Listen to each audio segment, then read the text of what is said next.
Good morning from Fast Company. Here's our daily look into what's driving today's creative business leaders. One of the major changes unleashed by the pandemic and the accompanying spread of remote work was the large migration of employees from major urban areas. With many jobs no longer anchored to city-based offices, people were free to move to almost anywhere else they preferred to live, often at lower costs to boot.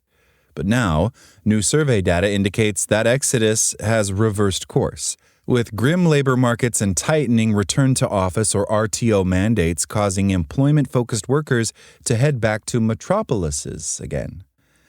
That finding was one of many big changes noted in the State of Global Hiring study by payroll and human resources service company Deel.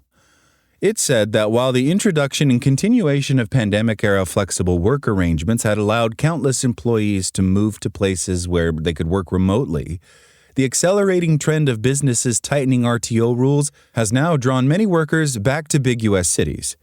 After a pandemic-era exodus from major cities, remote workers are gradually migrating back. A Deel statement said about the geographic dispersal of employee that reached its peak in 2022. In the U.S., workers are now as close to major cities like New York, Los Angeles, Chicago, Houston, and San Francisco as they were in 2021. What's driving that return to the nation's urban centers? Continued evolution of labor markets is one factor, including the kinds of jobs that are now most abundantly available to workers in today's tight employment environment. For example, Deel has recorded a nearly 60% surge in the number of U.S. jobs for artificial intelligence model trainers.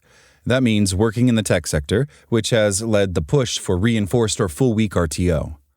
Lower but still strong growth rates were observed for other roles crucial to helping businesses pursue fast-developing activities in tech, finance, and other fields.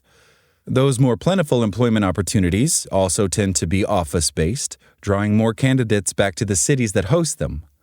Post-pandemic, there is a slow crawl towards the urban centers that were always where top talent gravitated towards before the spread of COVID, said Deel economist Lauren Thompson in the statement.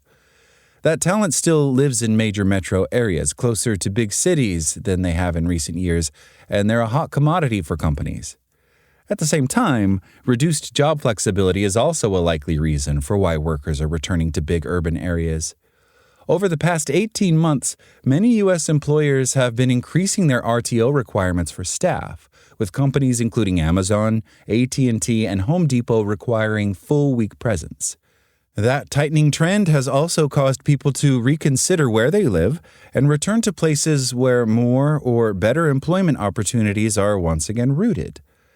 That marks a big change from earlier post-pandemic worker perspectives that led many people to demand job flexibility as a condition of remaining with an existing employer or joining a new company.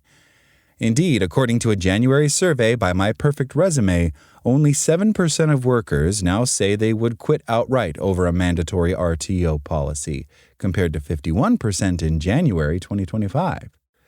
Another 46% of respondents said they expected companies to further tighten their RTO mandates this year, and 44% said they believe at least half of U.S. companies will completely eliminate remote work by the start of 2027.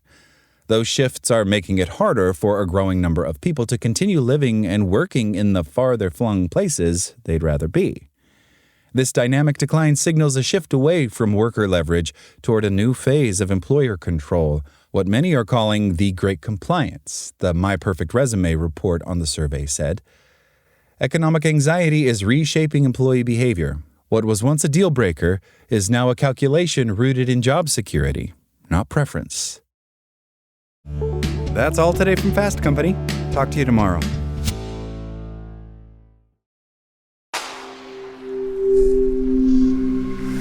SpokenLayer.